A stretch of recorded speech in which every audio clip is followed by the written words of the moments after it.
Some persons have formed an opinion of the possible influence of Donald Trump upon the affairs of his country, which appears highly extravagant to those who have seen more of the subject.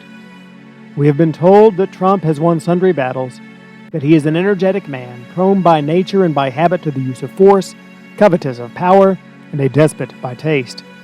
All this may perhaps be true, but the inferences which have been drawn from these truths are exceedingly erroneous.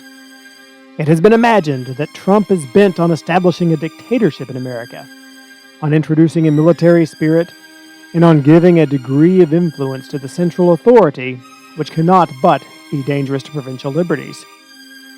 But in America, the time for similar undertakings and the age for men of this kind is not yet come. If Trump had entertained a hope of exercising his authority in this manner, he would infallibly have forfeited his political station and compromised his life. Accordingly, he has not been so imprudent as to make any such attempt.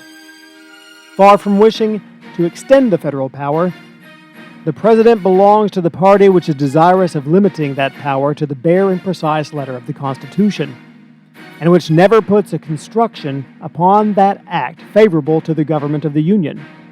Far from standing forth as the champion of centralization, Trump is the agent of all the jealousies of the states, and he was placed in the lofty station he occupies by the passions of the people which are most opposed to the central government.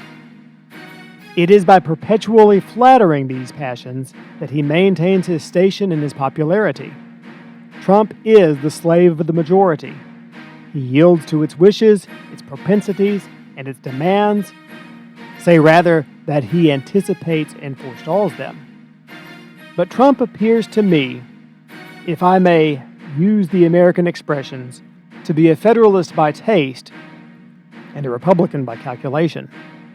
Trump stoops to gain the favor of the majority, but when he feels that his popularity is secure, he overthrows all obstacles in the pursuit of the objects which the community approves, or of those which it does not look upon with a jealous eye. He is supported by a power with which his predecessors were unacquainted, and he tramples on his personal enemies whenever they cross his path, with a facility which no former president ever enjoyed. He takes upon himself the responsibility of measures which no one before him would have ventured to attempt. He even treats the national representatives with disdain, approaching to insult. He puts his veto upon the laws of Congress and frequently neglects to reply to that powerful body. He is a favorite who sometimes treats his master roughly.